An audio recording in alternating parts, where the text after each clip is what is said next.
Eh bien bonjour, bonjour à ceux qui nous ont rejoints et à ceux qui vont nous rejoindre plus tard. C'est avec joie que nous allons passer du temps ensemble dans la présence du Seigneur afin de méditer sur une parole de Jésus et nous allons lire un texte dans l'évangile de Jean au chapitre 10 à partir du verset 1er. Ceux qui nous ont précédés, avec qui j'ai pu partager avant de commencer cette vidéo, ont découvert une réponse à une question que je leur ai posée concernant le texte certainement le plus connu du livre des psaumes. Et plusieurs des participants à cette rencontre par internet ont pu me donner la réponse que c'était le livre des psaumes. Et effectivement, il y a un lien prophétique entre cette parole de Jésus que nous allons lire dans l'évangile de Jean, chapitre 10, et ce texte que nous découvrirons dans le livre des psaumes, qui est le psaume 23. Un psaume qui est, je le crois, le plus, non seulement le plus connu, mais peut-être le plus chanté, certainement, et que nous connaissons par cœur. Alors, nous allons commencer par faire notre lecture à partir de l'évangile de Jean, chapitre 10, verset 1er. Il est écrit « En vérité, je vous le dis, celui qui n'entre pas par la porte dans la bergerie, mais qui y monte par ailleurs est un voleur, est un brigand. Mais celui qui entre par la porte est le berger des brebis. Le portier lui ouvre, et les brebis entendent sa voix. Il appelle par leur nom les brebis qui lui appartiennent, et il les conduit dehors. Lorsqu'il a fait sortir toutes ses propres brebis, il marche devant elles, et les brebis le suivent parce qu'elles connaissent sa voix. Elles ne suivront point un étranger, mais elles fuiront loin de lui, parce qu'elles ne connaissent pas la voix des étrangers. Jésus leur dit cette parabole, mais ils ne comprirent pas de quoi il leur parlait. Jésus leur dit encore, en vérité, je vous le dis, je suis la porte des brebis. Tous ceux qui sont venus avant moi sont des voleurs et des brigands, mais les brebis ne les ont point écoutés. Je suis la porte, si quelqu'un entre par moi, il sera sauvé. Il entrera et il sortira, et il trouvera des pâturages. Le voleur ne vient que pour dérober, égorger et détruire. Moi, je suis venu afin que les brebis aient la vie et qu'elles soient dans l'abondance. Au verset 11, Jésus fait une déclaration « Je suis le bon berger ». Le bon berger donne sa vie pour ses brebis. Mais le mercenaire, qui n'est pas le berger et à qui n'appartiennent pas les brebis, voit venir le loup, abandonne les brebis et prend la fuite. Et le loup les ravit et les disperse. Le mercenaire s'enfuit parce qu'il est mercenaire et qu'il ne se met point en peine des brebis. Je suis le bon berger. Je connais mes brebis et elles me connaissent. Comme le Père me connaît et comme je connais le Père, et je donne ma vie pour mes brebis, j'ai encore d'autres brebis qui ne sont pas de cette bergerie, celles-là. Il faut que je les amène. Elles entendront ma voix et il y aura un seul troupeau, un seul berger. Le Père m'aime parce que je donne ma vie afin de la reprendre. Personne ne me l'ôte, mais je la donne de moi-même. J'ai le pouvoir de la donner et j'ai le pouvoir de la reprendre. Tel est l'ordre que j'ai reçu de mon Père. Ici, il est question d'une déclaration extraordinaire de Jésus. Il est le bon berger. Il est clair que cette déclaration résonne dans le cœur du peuple juif et les ramène à un personnage biblique qui est le roi David. Lui-même fut, lorsqu'il était jeune, un berger. Et évidemment, nous le savons, Jésus est de la lignée du roi David, tel qu'il est écrit que Dieu n'enlèvera jamais de sa succession son trône. Et cela signifie que David est un type du Messie qui doit venir et sauver l'humanité, régner sur l'humanité. Donc il y a une notion qui s'attache à celle de berger, c'est la notion du roi. Notre roi, notre sauveur, est avant tout notre berger. Il est celui qui nous guide. Nous allons voir ensemble à travers, bien évidemment, le psaume 23, parce que ce texte est en réalité une référence, une réalisation. Cette parole est une réalisation prophétique du psaume 23. Et Jésus va dire « Je suis le bon berger ». C'est-à-dire qu'il est, le vrai berger. Il est le berger qui est conforme à la volonté de son Père. Il est le berger qui est conforme à la parole prophétique. C'est-à-dire qu'il est véritablement le Messie. Et évidemment, dans ce texte que nous avons lu à partir du verset 11, Jésus explicite tout de suite la raison de sa venue dans le monde. Il est venu pour donner sa vie pour ses brebis. Il est venu donner sa vie, c'est-à-dire qu'il est venu payer le prix, il est venu se sacrifier, il est venu pour mourir sur le bois de la croix, afin que l'homme puisse être pardonné de ses péchés par le moyen de la repentance, et ainsi être sauvé. Et ici, dans le texte biblique, il y a une partie de ce texte qui nous concerne, puisque nous ne sommes pas juifs, mais nous sommes des païens, c'est-à-dire des gens du dehors, des gens des nations, les goïms. Et ici, dans le texte biblique, il est question d'une parole pour nous.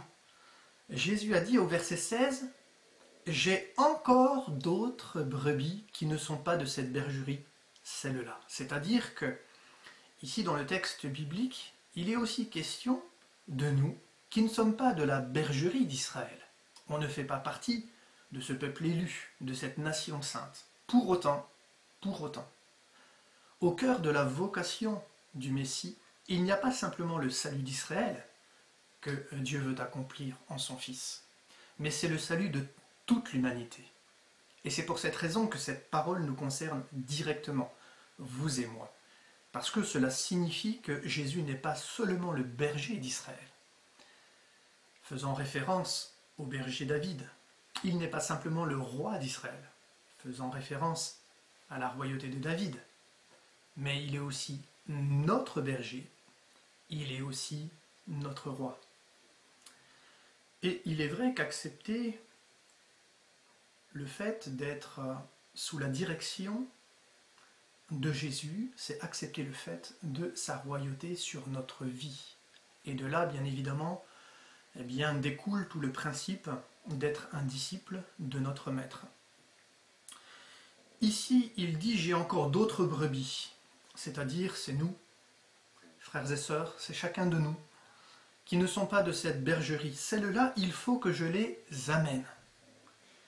C'est-à-dire que Dieu veut nous amener, il veut nous conduire dans cette bergerie. Et Dieu dit, il y aura un seul troupeau, un seul berger. Et c'est ça l'Église que Jésus bâtit. C'est les Juifs et les non-Juifs ensemble, partageant la même foi dans le Fils de Dieu, qui est le Sauveur du monde.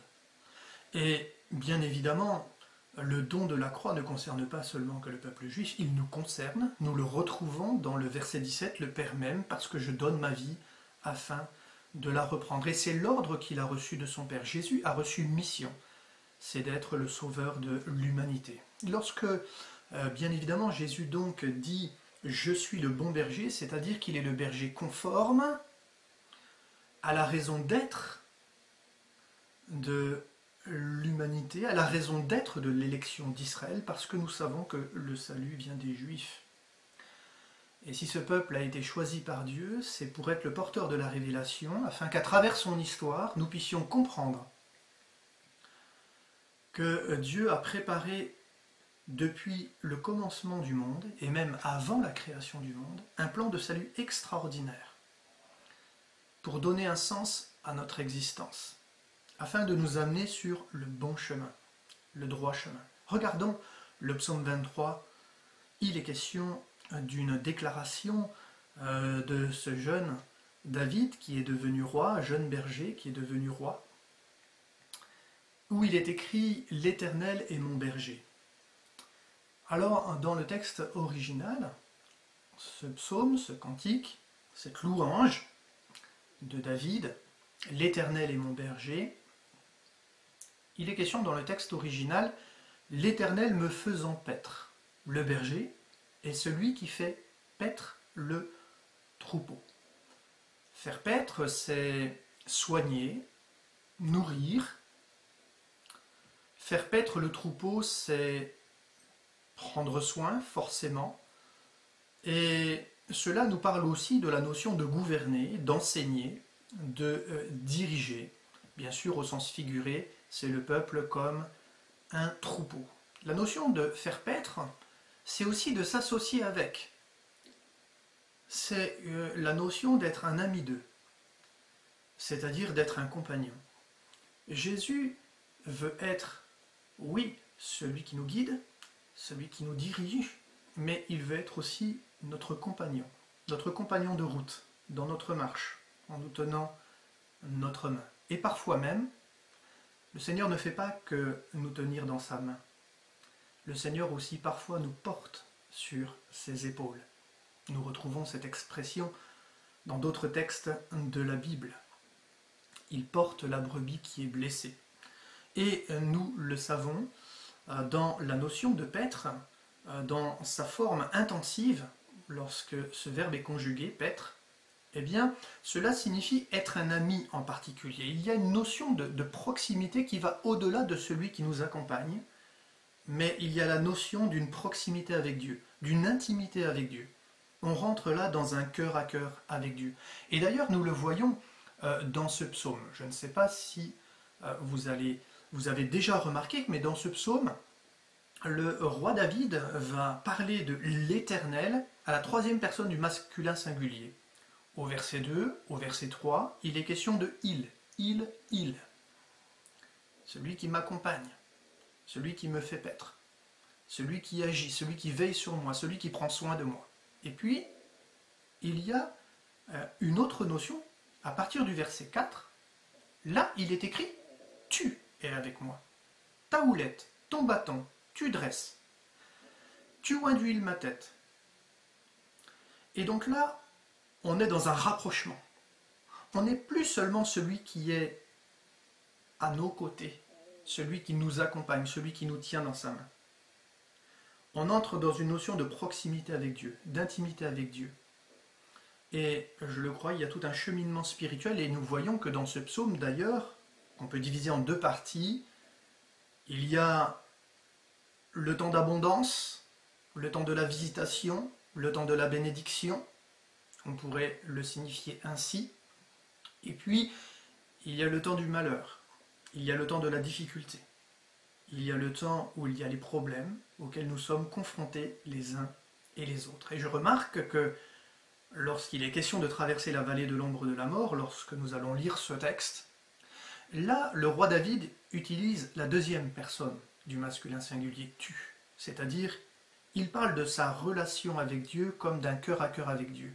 Il entre dans l'intimité de Dieu. Et nous allons voir ce texte ensemble. « L'Éternel est mon berger ». Dans ce texte où il est question de l'Éternel, en hébreu c'est le tétragramme sacré, Yud He Vav He, qui fait référence à la dimension et au principe de la main droite, c'est-à-dire le principe de la bonté. Dieu est celui qui est bon. Il est bon. C'est aussi la notion de la fidélité, bien évidemment. C'est aussi, et on retrouve cette notion, le Dieu de toute grâce, le Resed, celui qui agit, qui intervient dans l'histoire pour nous secourir, pour nous sauver, pour nous guérir, pour nous réconforter, pour nous consoler. Oui, Dieu agit, il veut intervenir dans notre histoire, parce que Dieu, mes amis, a un regard tout à fait particulier sur chacune de nos vies. Il est attentif à notre cheminement spirituel, et Dieu désire véritablement que nous puissions connaître le bonheur de lui appartenir. C'est-à-dire cet état d'âme qui connaît cette douceur de la vie, cet état d'âme qui fait qu'au-delà de toutes les difficultés de la vie, je suis dans sa paix, une paix que le monde ne peut pas connaître, un bonheur absolu parce que je sais que mon nom est inscrit dans le livre de vie, et parce que mon bonheur ne dépend pas des bienfaits que Dieu me donne, mais mon bonheur dépend de ce que Dieu est pour moi et de ce qu'il est pour moi, de ce que je suis pour lui et de ce qu'il est pour moi. C'est-à-dire mon bonheur dépend de sa personne. Évidemment, si notre bonheur ne repose que sur ce que Dieu nous donne, à un moment donné, cette relation va être faussée, parce qu'il s'agira d'une relation exclusive. Mais une vraie relation va au-delà de ce que nous recevons de l'autre. C'est un partage, c'est une communion, où je donne et où je reçois. Et nous savons que Dieu a donné sa vie. Et nous voulons lui redonner en retour. C'est-à-dire nous voulons qu'il accepte de recevoir une vie livrée et engagée pour le servir. Cantique de David, l'Éternel est mon berger, le Dieu de toute bonté est celui qui me fait paître. Je ne manquerai de rien. Dans le texte biblique, je ne manquerai de rien, nous parle d'une diminution, d'un manque, d'un besoin, c'est-à-dire d'une situation où je vais connaître une grosse difficulté et où les forces intérieures, psychologiques, morales, spirituelles, physiques vont me manquer. Combien de fois nous manquons de forces spirituelles, morales, physiques lorsque je suis malade, bien sûr, mais parfois c'est aussi une maladie de l'âme. Je peux être dans une détresse, je peux être dans une affliction, je peux être dans un découragement, je peux être dans un stress, je peux être dans une fatigue. Et ici, dans le texte biblique, il s'agit de la situation où l'homme peut être en danger.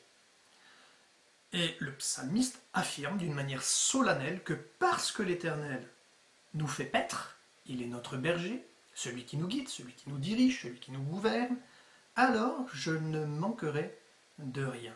C'est-à-dire dans les situations les plus dramatiques de ma vie, il est celui qui va pourvoir. Ce psaume met en lumière les richesses surabondantes d'une relation personnelle avec Dieu. Et il n'y a rien de plus beau, mes frères et mes sœurs, que d'avoir Jésus pour berger, que d'avoir Jésus pour compagnon, que d'avoir Jésus pour ami. Et ce mot « je ne manquerai de rien » nous renvoie à un autre psaume d'ailleurs. C'est le psaume 34. Nous pouvons le lire ensemble si vos Bibles, vous les avez avec vous. N'hésitez pas à ouvrir votre Bible au psaume 34, versets 9 à 19. Il est écrit, regardez, « Craignez l'Éternel, vous ses saints », c'est-à-dire ceux qui se sanctifient, ceux qui se consacrent, car rien ne manque à ceux qui le craignent. C'est quoi se sanctifier? C'est quoi se consacrer? C'est se mettre à part. C'est accepter dans notre vie volontairement une séparation entre le monde et le royaume de Dieu, entre les valeurs de ce monde et les valeurs de la Bible. Car comme nous le voyons, et comme je voulais partager, la Bible nous apprend que Dieu est un Dieu moral, il a une éthique. Et dans son royaume, il y a des valeurs. Et nous sommes entrés, parce que nous avons accepté l'œuvre de la croix, dans la bergerie d'Israël. Et nous faisons ensemble un peuple. Nous formons un seul corps, dira l'apôtre Paul. Et l'apôtre Paul ajoute que c'est en lui, dans l'épître de Paul aux Éphésiens, que tout l'édifice, juif et non juif, parce que Jésus a détruit le mur d'inimitié qui nous séparait, eh bien nous formons ensemble un seul corps, et c'est tout l'édifice bien ajusté ensemble qui s'élève pour être un temple saint dans le Seigneur. Ici, craignez l'Éternel, vous ses saints, ceux qui sont sanctifiés, ceux qui marchent dans l'unité de la foi. Car rien ne manque à ceux qui le craignent. Rien ne manque à ceux qui le craignent. Craindre Dieu, ce n'est pas une question d'avoir peur de Dieu. Beaucoup de pasteurs, et moi-même, nous expliquons que la crainte de Dieu, ça fait notion au respect, à la révérence, dû à sa majesté, à sa personne, à ce qu'il est, bien évidemment. Mais c'est le respect, la crainte de Dieu, de son autorité. C'est pas simplement révérer Dieu, respecter Dieu dans ce qu'il est. Ça concerne aussi, bien sûr, respecter sa parole dans ce qu'elle nous dit, et de ne pas aller ni au-delà, ni d'en ajouter, ni d'en retrancher. Et il est question, bien sûr, dans la crainte de l'Éternel, donc de respecter l'autorité de Dieu sur notre vie. Combien, mes frères et sœurs, quand on a compris qui était le Seigneur, eh bien combien il est facile de respecter l'autorité de Dieu. Vous avez remarqué que dans ce monde, aujourd'hui, même les autorités politiques ne sont plus respectées. Parfois même dans le milieu chrétien. Pour une raison simple, c'est qu'on ne peut pas toujours leur faire confiance. Leur parole fait défaut. Et parfois, ils trompent même les gens. Un jour, j'ai lu ça dans un article, un journal politique. Les promesses des hommes politiques n'engagent que ceux qui les croient. Eh bien, mes frères et mes sœurs, les promesses de Dieu engagent Dieu. Et je sais qu'il accomplira sa parole parfaitement, car toutes les prophéties annoncées dans la parole de Dieu se sont accomplies pour la plupart, c'est-à-dire aujourd'hui plus de 1000 prophéties se sont accomplies, il en reste encore qui concernent les temps de la fin, mais Dieu est un Dieu qui ne ment pas. Et quand il nous donne une parole, comme cette parole du psaume 23, alors nous pouvons faire confiance. Dieu prend soin de chacun de nous, mes frères et mes sœurs. Et peut-être tu n'as pas l'impression que Dieu prend soin de toi. Mais parfois dans la douleur, on ne s'aperçoit même plus qu'en réalité, n'ayant plus la force de marcher déjà, Dieu nous a placés sur ses épaules. Craignez l'Éternel, vous ses saints. Psaume 34, verset 9. Car rien ne manque à ceux qui le craignent. Et regardez ce qui est écrit dans ce psaume merveilleux. Les lionceaux y prouvent la disette et la faim. Mais ceux qui cherchent l'Éternel ne sont privés d'aucun bien. Venez mes fils, écoutez-moi, je vous enseignerai la crainte de l'Éternel. Quel est l'homme qui aime la vie, qui désire la prolonger pour jouir du bonheur? Alors c'est quoi la crainte de l'Éternel? Préserve ta langue du mal. Respectez l'autorité de sa parole dans nos vies. Seigneur, tu me dis, je comprends que c'est pour mon bien, et pas simplement pour mon bien. C'est aussi pour le bien de l'autre. Et ce n'est pas simplement pour le bien de l'autre, c'est aussi pour le bien du royaume de Dieu. C'est-à-dire que par nos pensées, nos paroles et nos actions, nous donnons dans ce monde un témoignage de ce qu'est le royaume de Dieu dans son essence. C'est pour cette raison qu'il est important de préserver notre langue du mal et tes lèvres des paroles trompeuses. Éloigne-toi du mal et fais le bien. Le bien, c'est ce que je vous ai déjà partagé à travers le récit de la création, le bien c'est ce qui est conforme. Recherche et poursuit la paix, donc conforme à sa volonté bien sûr. Les yeux de l'Éternel sont sur les justes et ses oreilles sont attentives à leurs cris. Les yeux de l'Éternel sont sur les justes. Ses oreilles sont attentives à leurs cris. Verset 15.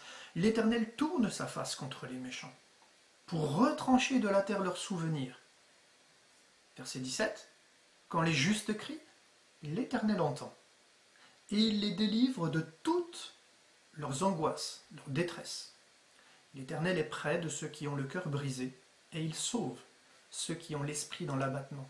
Le malheur atteint souvent le juste, mais l'Éternel l'en délivre toujours. Oui, l'Éternel est notre berger, et nous n'avons pas à avoir peur de manquer de quoi que ce soit. Parfois nous manquons de sagesse, parfois nous manquons de discernement, parfois nous ne savons pas comment réagir à une situation, parfois nous ne savons pas quel choix nous devons faire. Frères et sœurs, réfugions-nous en Dieu. Et surtout, non seulement dans un esprit de prière, de contemplation, de louange et d'adoration, mais aussi dans un état de méditation de sa parole. Nous voulons à travers la Bible comprendre. Parce que nous croyons qu'au cœur de sa présence, Dieu nous aide à comprendre sa volonté et il nous donne la force de l'accomplir, quand nous-mêmes, nous manquons de force. Parce qu'il est celui qui restaure notre âme, nous allons le voir au verset 3. Et Dieu dit ici, il me fait reposer, c'est-à-dire il me fait coucher, littéralement, il me fait allonger dans de verts pâturages, des herbes fraîches, c'est-à-dire une nourriture fraîche. Et ici, il me fait reposer, il me fait coucher, il me fait allonger. Et à l'époque, bien évidemment, cela, au Moyen-Orient, nous rappelle que pendant près de 1000 ans, on mangeait en réalité alité sur des lits. C'est une position de repos, où là on va pouvoir rassasier le corps, nourrir le corps de toutes les fatigues de la journée. Et nous aussi, Dieu nous invite, il me fait reposer. Ce moi qui parfois est souvent prétentieux, orgueilleux, suffisant, eh bien, lorsque je suis dans la difficulté, là, le Dieu de toute grâce me montre combien je suis un être fragile et que j'ai besoin de dépendre de lui. Alors que lorsque je réalise que je manque, que j'ai besoin de lui, alors j'accepte, et je viens vers lui, je reviens à lui, je réfléchis, et je vais au cœur de sa présence. Et là, le Seigneur va me faire reposer, il va me faire coucher, il va pouvoir me donner du repos. Et rassasier ainsi mon âme à travers sa parole, qui est une nourriture solide. Il est écrit, il me dirige près des eaux paisibles. Littéralement, c'est les eaux de la demeure du repos. Et c'est vrai que cette parole, lorsque nous nous nourrissons de cette parole, elle est source de vie pour nous. Et au-delà de sa parole, frères et sœurs, c'est sa présence. Jésus a dit que celui qui boirait de l'eau qu'il donnerait n'aurait plus jamais soif. Cette parole que Jésus nous invite à boire, à saisir, à recevoir dans notre cœur, est une parole qui rafraîchit le cœur de l'homme. Vous savez qu'il est important pour un homme de boire de l'eau. C'est un, je ne sais pas si je peux parler comme ça, c'est un élément nutritionnel qui est le plus essentiel à la vie de l'homme. Bien sûr, à sa vie physique. Eh bien, ce qui est vrai pour le corps est vrai pour l'âme. Et nous savons qu'après avoir fait de nombreux efforts, nous avons soif. On a tous soif. Le corps réclame de l'eau. Eh bien, frères et sœurs, lorsque nous avons traversé des périodes difficiles, lorsque nous sommes en train de travailler, même pour le Seigneur, dans notre service quotidien ou autre, nous avons besoin de venir à ses pieds, de venir à la maison de l'Éternel, le lieu du repos, afin que le Seigneur, par ses paroles, eh bien, nourrisse, rafraîchisse notre âme. Nous avons besoin. Souvent, lorsque nous sommes dans nos activités, dans l'activisme, nous ne réalisons pas le besoin que nous avons de boire. Et lorsque nous ne réalisons pas que nous avons besoin de boire, alors il se passe une détresse. Je ne sais pas si vous avez regardé parfois le Tour de France, mais lorsque à un moment donné un coureur a négligé de prendre de la boisson ou alors du sucre rapide ou du sucre lent, eh bien qu'est-ce qui se passe? Eh bien il va avoir un problème. Et malheureusement il ne pourra plus pédaler correctement, il va perdre du temps et il risque même peut-être l'effondrement. Et oui, combien de fois de frères et de sœurs ont malheureusement payé un grand prix parce qu'ils n'ont pas pris le temps de se nourrir spirituellement. Ici, il est question, dans le texte que nous avons lu, « Il restaure mon âme ». Littéralement, il s'agit de ranimer mon être, ranimer ma vie. Nous avons parfois tellement besoin que le Seigneur nous restaure intérieurement. On a connu des blessures, des brisements, des découragements, peut-être des dépressions. Et véritablement, il n'y a plus d'envie, il n'y a plus de désir, il n'y a plus de volonté. Eh bien, au cœur de sa présence, notre être tout entier, Dieu le restaure. C'est pour ça que dans la notion de la restauration, il y a une notion de revenir à Dieu. Et frères et sœurs, Dieu aime lorsque son peuple s'attend à lui et revient à lui. Et ainsi, lorsque Jésus nous conduit, il est question ici, il me conduit dans les sentiers de la justice. Il y a 3 verbes qui exprime le fait que l'Éternel, Jésus, est un ami particulier. Et ces 3 verbes, c'est être conduit, être réconforté et être oint d'une huile fraîche. Et Cela nous parle dans ces trois verbes, dans ces trois verbes employés, de la proximité et de l'intimité de Dieu dans ces trois dimensions. Il me conduit. Il me conduit. Et dans les sentiers de la justice, littéralement c'est sur le chemin de la droiture. L'homme juste, c'est celui qui marche dans une vie qui est conforme à la volonté de Dieu. C'est ça, être un homme juste.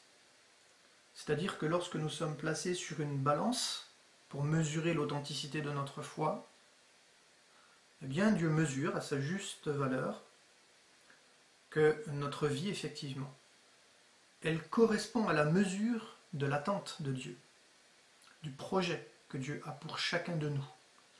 De sorte que ma vie, elle est conforme à Dieu. Je marche sur le sentier de la droiture. C'est là où Dieu me veut.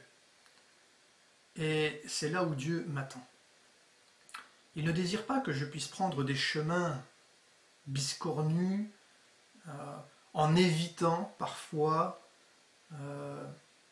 son projet, son programme, parce que lorsque nous nous confrontons parfois à certaines situations, nous voudrions prendre des raccourcis, mais même si Dieu nous entraîne dans des situations difficiles, frères et sœurs, aussi difficiles soient-ils, eh bien, que Dieu nous accorde la grâce d'accepter sa volonté pour notre vie et de continuer à marcher ici-bas dans une intégrité de vie avec Dieu. C'est aussi bien sûr ce que cela signifie être sur les sentiers de la justice, être un homme et une femme intègres devant lui, à cause de son nom, à cause de ce qu'il est, à cause de ce nom merveilleux, ce nom de l'Éternel, parce que nous le savons. Oh, Dieu n'est pas... Bien sûr qu'il y a une part de sévérité en Dieu, il va juger le monde, et il y a une partie du monde qui sera condamnée, mais il est avant tout le Dieu de bonté, le Dieu de miséricorde. Vous avez remarqué que lorsque l'on considère l'histoire de l'humanité, la bonté s'est manifestée avant la notion de la condamnation. Et cette bonté, elle s'est manifestée parce que Dieu a condamné son Fils à notre place. Mais nous voyons que la grâce de Dieu s'est déjà manifestée en Jésus. Et ensuite, bien évidemment, il y aura la notion de ce Dieu de justice qui, lui, eh bien, condamnera le monde, jugera le monde. Dieu dit ici, quand je marche, quand bien même je devrais marcher, en réalité. Si je devais un jour traverser cette vallée de l'ombre de l'obscurité, de la souffrance, de la mort, Mavet, je ne crains aucun mal. Je ne crains aucun mal. La crainte de Dieu m'affranchit de la crainte de toutes les adversités que je peux traverser dans l'existence. Je répète ce que je dis, c'est très important. La crainte de Dieu, elle nous affranchit, elle nous libère des craintes, des difficultés, des adversités que je peux rencontrer dans le monde. Je ne crains aucun mal. Que ce soit la mort physique, je ne crains aucun mal. Je n'ai pas à avoir peur, parce que le Seigneur est là. Il me tient dans ses mains, et notre vie est inscrite dans le livre de vie. Il n'y a rien de plus important à cela, parce que nous savons que nous ne sommes que passagers, pèlerins, sur cette terre. Alors, que Dieu nous encourage à aller jusqu'au bout de notre foi, quel que soit le prix à payer. Des hommes avant nous ont été des héros de la foi. Oh, ils ont subi toutes sortes de souffrances, mais ils ont accepté, ils ont combattu le bon combat, ils ont gardé la foi, et c'est pour ça que la couronne de justice leur est réservée dans le ciel de gloire, et leur sera communiquée lorsque notre Maître reviendra. Oui, quand je marche dans la vallée, si je dois traverser, lorsqu'on regarde là où David est hébergé, on s'aperçoit que cette ville de Bethléem, elle se situe au sud de Jérusalem, sur des montagnes, et il y a d'ailleurs une chaîne montagneuse qui traverse le milieu d'Israël, du nord au sud, et cette chaîne montagneuse, où on retrouve la ville de Jérusalem notamment, eh bien au sud nous retrouvons la ville de Bethléem, jusqu'au sud de cette chaîne montagneuse où nous retrouvons la ville d'Hébron. Et cette ville de Bethléem, qui est située sur les hauteurs, finalement se retrouve sur les hauteurs de deux flancs. Un flanc oriental, un flanc occidental. Un flanc, une vallée luxuriante, une vallée où il y a de l'abondance, une vallée où il y a des prairies, mais il y a aussi de l'autre côté, alors cette vallée-là, c'est la vallée qui se tourne vers l'Occident, c'est-à-dire vers l'ouest, vers la mer Méditerranée. Et puis il y a l'autre vallée, la vallée où l'on retrouve la mer Morte. Là, il y a le désert, là, il y a les chemins arides et tortueux, là, il y a les dangers. Et parfois dans notre vie, on chemine dans des vallées où il y a la beauté, où il y a la grâce de Dieu, où il y a l'abondance, où on vit des temps de victoire, de bénédiction, des temps où voilà, notre âme est dans une grande paix, dans une grande joie, et on goûte un bonheur absolu. Et puis parfois, eh bien, dans notre vie, on chemine sur les chemins qui sont tortueux, qui sont difficiles, où on peut heurter des pierres, où on peut rencontrer des animaux dangereux, des serpents, parce que évidemment dans cette vallée de la dépression qui amène à la mer Morte, dans cette vallée aride, il y a des animaux dangereux, des scorpions, il y a toutes sortes de dangers qui sont là, mais la Bible dit « je ne crains aucun mal », même si je dois aller sur ce chemin-là.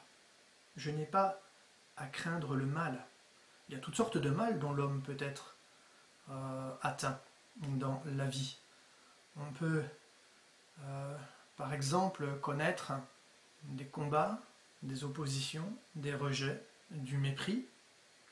On peut connaître de la violence, on peut connaître de la solitude, on peut connaître toutes sortes de choses qui pourraient nuire potentiellement à notre âme. Mais lorsque je réalise qu'il est mon berger, alors, au-delà du chemin que je traverse, mes yeux sont fixés sur celui qui me tient par la main et qui me porte parfois lorsque je n'ai plus la force de marcher. Oui, que nos yeux soient toujours fixés sur Jésus, plus que sur le chemin. Car quel que soit le chemin, Jésus nous assure de sa présence. Ici, il est question, tu es avec moi. Jésus, il est avec nous tous les jours jusqu'à la fin du monde. Ne craignons pas le monde, ne craignons pas la fin du monde. Jésus a dit qu'il serait avec nous. Ta houlette et ton bâton me rassurent. Littéralement, c'est son sceptre. Bien sûr, parce que le terme du berger nous renvoie à la notion de la royauté. La royauté et ton bâton me rassurent, ton sceptre. Tu dresses devant moi une table en face de mes adversaires. Tu oins d'huile ma tête et ma coupe déborde. Tu dresses devant moi une table en face de mes adversaires. Et dresser une table, il y a toutes des notions très très importantes dans la Bible, mais manger avec, c'est s'unir avec, c'est communier avec, c'est se réconcilier. Il y a la notion de la réconciliation. Donc, en face de tous nos adversaires, eh bien, Dieu peut incliner les cœurs afin de faire jaillir des réconciliations, afin de nous amener à renouer des liens là où des liens ont été distendus. Ça, c'est la grâce de Dieu qui permet de le vivre. Oui, le Seigneur nous permet, même en face de nos adversaires, eh bien, de faire renouer les contacts. Tu oins d'huile ma tête et ma coupe déborde. Elle nous est parlé de l'onction. Vous savez que l'onction qui est répandue sur la tête était pratiquée pour les rois, pour les prophètes et pour les sacrificateurs. Ce psaume, mes frères et mes sœurs, c'est un psaume prophétique qui nous parle de Jésus, qui nous parle de la personne de Jésus qui va traverser l'ombre de la mort pour nos péchés. Mais Jésus a dit, je ne suis pas venu pour faire ma volonté, mais la volonté de celui qui m'a envoyé. Et il va accepter de boire la coupe amère pour notre salut, frères et sœurs, parce qu'il savait que son Père était avec lui. Nous aussi acceptons de vivre parfois des cheminements difficiles, comme Jésus, d'accepter eh bien, sa volonté pour notre vie, même si nous devons boire une coupe amère, parce que le Seigneur, notre Dieu, est avec nous. Oui, tu oins d'huile ma tête. Et ce psaume qui fait référence à Jésus, parce qu'il est le souverain sacrificateur, depuis qu'il est ressuscité d'entre les morts et qu'il a été élevé en gloire. Il est devenu souverain sacrificateur selon l'ordre de Melchisédek, nous dit le texte de la parole de Dieu. Il est le roi des rois, le seigneur des seigneurs, il a l'onction royale, celui qui régnera un jour sur le monde. Et puis, bien évidemment, il a l'onction prophétique. Pourquoi? Parce que toute la Bible est une révélation prophétique dont le message central est la personne de Jésus. Et nous savons en plus que ce message central, qui est parole révélée de Dieu, est Jésus lui-même, puisqu'il est l'acte de parler de Dieu.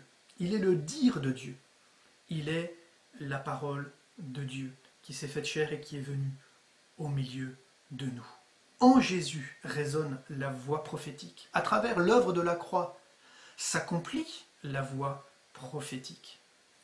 Et frères et sœurs, ce qui est extraordinaire, c'est que nous, en tant qu'enfants de Dieu, par la foi en Jésus, il nous amène nous-mêmes à prophétiser la réconciliation des nations par le message de l'Évangile. Il nous amène à prophétiser d'une certaine manière, à travers notre témoignage personnel, que Jésus revient bientôt.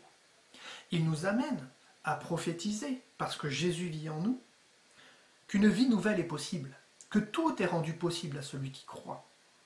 Et à travers l'espérance qui est la nôtre, oui, combien nous sommes une lumière dans ce monde, qui vit dans une agitation, qui est perturbé, qui est confus, surtout dans la situation que nous traversons aujourd'hui. Et la situation ira de mal en pis. Plus nous avancerons dans les temps de la fin, et plus le monde sera dans la confusion. Par contre, frères et sœurs, que l'Église ait toujours les regards fixés sur le divin berger, et que dans la paix qui habitera nos cœurs, en contradiction avec la confusion qui habitera le cœur des nations, eh bien, la lumière de Jésus puisse jaillir, et que les âmes viennent à lui. Il y a aussi, bien sûr, la notion du règne, parce que la Bible dit que nous régnerons avec Christ. Nous sommes co-héritiers de Christ. Et c'est quelque chose d'extraordinaire. Nous partagerons son règne. Et puis, il y a la notion de l'onction qui est liée aussi à la notion du sacrificateur. Et la Bible le dit, nous sommes devenus des sacrificateurs nous-mêmes à la gloire de Dieu le Père. Donc nous voyons que cette onction, non seulement elle nous parle de Jésus, mais elle nous parle de chacun de nous, elle nous parle de l'Église. Et il oint d'huile notre tête. Bien sûr, la personne du Saint-Esprit qui est en nous, qui vit en nous, et qui nous communique les forces, les énergies dont nous avons besoin, qui nous façonnent à l'image de Jésus, qui nous fait comprendre les paroles de Jésus. Combien nous avons besoin d'être assistés, guidés et entourés par la merveilleuse personne du Saint-Esprit. Et ma coupe déborde. C'est là que jaillit dans mon cœur. Vous savez, ces fameux fleuves de vie qui jailliront jusque dans la vie éternelle. Ma coupe déborde. Voilà. La coupe, elle peut faire référence au cœur de l'homme. Parce que, bien sûr, l'homme est semblable à un vase que Dieu veut remplir. Et il veut nous remplir de cette huile sainte, bien évidemment. Et Dieu veut faire déborder cette huile de nos vies. Il veut que sa vie qu'il a placée en nous, elle jaillisse de nous. Et que les hommes et les femmes soient au bénéfice de la grâce de Dieu en chacun de nous. Dieu désire partager sa vie avec nous. Et nous voulons aussi partager la vie de Jésus avec ceux qui nous entourent. À travers un témoignage d'une vie consacrée à Dieu. Oui, le bonheur et la grâce. Je crois que c'est ce que nous recherchons les uns les autres, c'est ce que le monde recherche. Mais ce bonheur, nous le trouvons en Dieu. Cette plénitude, nous le trouvons en Jésus seul. Et la grâce, elles m'accompagneront, elles chemineront avec moi tous les jours de ma vie. Et j'habiterai dans la maison de l'Éternel jusqu'à la fin de mes jours. Oh, qu'il est bon de connaître le Seigneur. Que Dieu nous accorde la grâce de comprendre et de vivre ce psaume en profondeur, chacune de nos vies, chaque instant de notre vie, et que dans les moments les plus difficiles, oh, que Dieu nous accorde la grâce de ne jamais oublier ce qu'il est pour chacun de nous. Oui, l'Éternel est le berger qui est conforme à la volonté de Dieu. Merci Seigneur pour ton amour pour nous. Merci pour tes faveurs. Merci pour l'attention que tu portes sur chacun de nous. Nous voulons te louer et te célébrer parce qu'il n'y a pas d'autre Dieu que toi. Que le nom du Seigneur soit béni. Je vous dis, mes frères et mes sœurs, à bientôt. Que le Seigneur vous encourage par ses paroles, qu'il vous permette de persévérer dans la foi, parce qu'il est notre secours, notre refuge au jour de la détresse. Que le nom du Seigneur soit béni. Et à bientôt. Nous nous retrouverons mardi soir, pour ceux qui peuvent nous suivre le mardi soir, pour les études bibliques à 19h30, et le jeudi soir à 19h30 également, soit sur notre site internet, soit sur notre chaîne YouTube. À bientôt. Au revoir.